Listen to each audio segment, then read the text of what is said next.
Segment is Thin Ice. Yeah. Welcome to Thin Ice. Welcome to Thin Ice. That's deep dive. That's deep Don't dive. worry, Thin Ice is coming. That's coming. Welcome to Thin Ice. Welcome. Yeah. So Thin Ice is a segment where, unfortunately, we have to talk about the teams who are maybe not playing so well and are on that cusp of really falling short of whether it's making champs or just playing under the level that we would expect. Yeah. I think this week it might be a little obvious who will be on Thin Ice, and obviously we're friends with all of them, but we got to call it how we see it. Minnesota Rokkr, you are on Thin Ice. I'm sorry, boys. We hate to do it to you guys, but 0-5 with this team, it's not something that you expect. I mean, they've been pretty good. They got top 3 at the last major, and I expect them to go to this major and potentially make a decent losers run just because I think that LAN is a completely different ballgame. We talk about it all the time. But these guys, I mean, online split, 0-5, it happens, but you don't expect it to happen to these guys. Yeah, I mean, looking at Major 2, right, they placed top 3. They're one round away from placing top 2 and securing a grand final. Bance and Afro were looking like one of the best SMG duos in the game. Cammy and Attach playing great as well. I'd say top 3. Top 3 sub-duo in the game at the major easily. They looked unreal. Fast forward to the online qualifiers. They start off 0-1. It's like, okay, they have a bad match. They're 0-2. You're like, what's going on? Fast forward. You're 0-5, and you're not only 0-5, you lose some matches against teams that you would definitely consider Rokkr favorites against, right? A team like Vegas. They lose to Vegas 3-2. They lose to, I mean, they have a pretty hard split to be completely fair.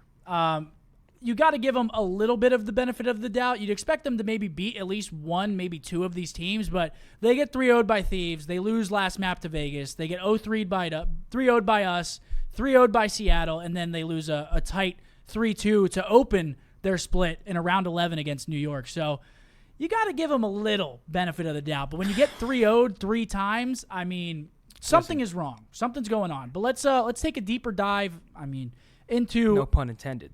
Into some of their stats. Doug Lieb has provided us with some stats that we can kind of talk about. I don't want to spend too much time on this segment because, again, we're not trying to put anybody down or anything, but we do have to talk about teams when they are underperforming a little bit. And these guys went from 6-6 last stage in Search and Destroy to 0-7. We saw it with Seattle. They have a very, very rough S&D stretch throughout their second major, and they performed poorly, and now we're kind of seeing the same thing with Minnesota. I mean, talk to me a little bit about it. You got to win your searches, right? I think Seattle was the best example. To go from 6-6 to 0-7, I mean, S&D for a team like this is kind of like your lifeline. Mm-hmm. Also, their control, like that is what you kind of need to rely on. So to be 0-7, I'm not surprised to see a 0-5 record with a 0-7 search map count. Yeah. But I want to talk about Bance and Afro because I think if you look at Major 2 and Stage 2, these two are playing in tandem. They're bouncing off one another. They're both playing incredibly well. Now they look like a completely different duo. Afro is showing signs of life. I think Bance hasn't had the best stage personally. But these two go from, in my opinion, top 3 sub-duo to one of the bottom sub-duos, unfortunately. And I hate to say it because I do think both these players, of course, have the ceiling and potential to be some of the best. But right now, they're not putting it together. And my biggest worry is the confidence level, right? You're 0-5. You're going into a major and losers bracket.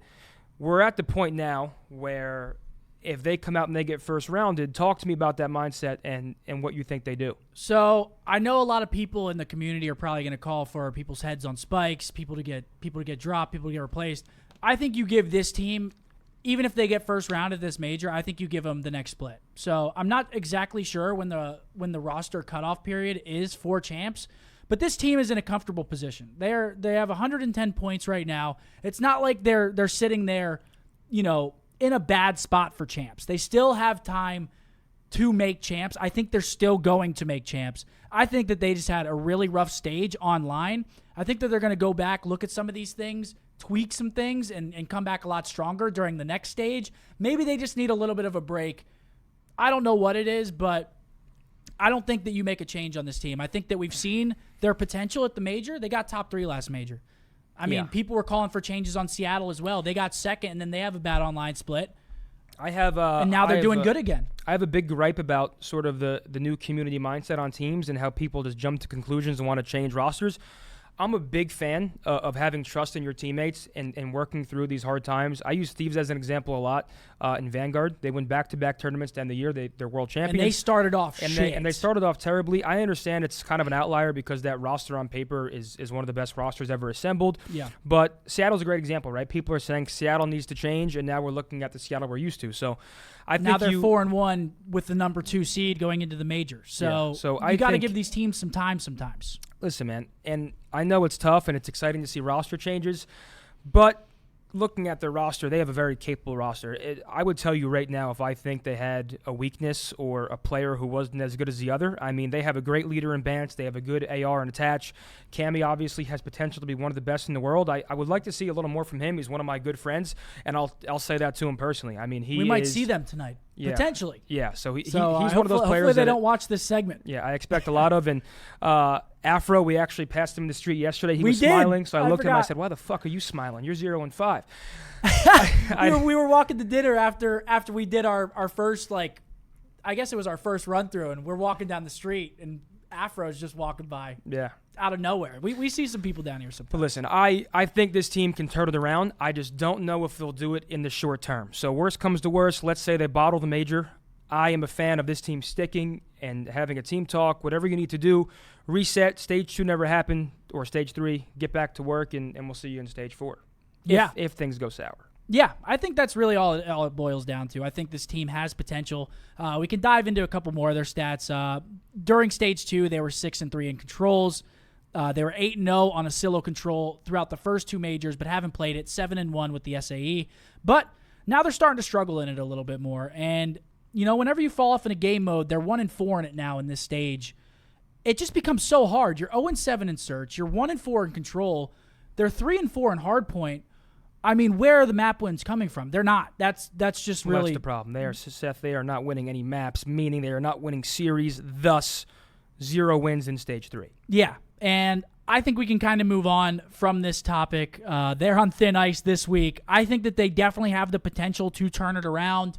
They have an overall team KD of a 0.97 as well, which is interesting for going 0-5. You'd think that they would just be getting absolutely smoked, but they're still close to that 1, which is weird. We talked about the 0-7 search record in stage 3. They're also on a 10 S&D loss streak.